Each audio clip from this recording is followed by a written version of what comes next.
हम लोग क्या पता कहाँ आए हैं, पर यस, धर्मपत्नी का बर्थडे मनाने के लिए बहुत स्पेशल सी जगह पे आए हैं। इसका आउटलुक कमाल है, नदी है, नदी के किनारे क्या रिसोर्ट बना हुआ है, सुपर। वो सब आपको मैं अपने ब्लॉग में दिखाऊंगी, but see this is such a beautiful surprise. आते ही मैंने बंदर का पैर तोड़ दिया।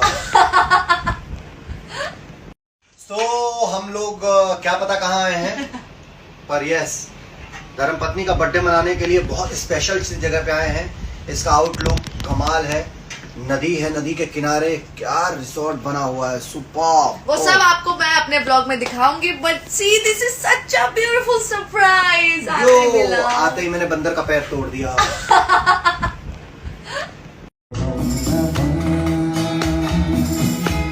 न कोई है न कोई जिंदगी में तुम्हारे सिवा, तुम देना साथ मेरा।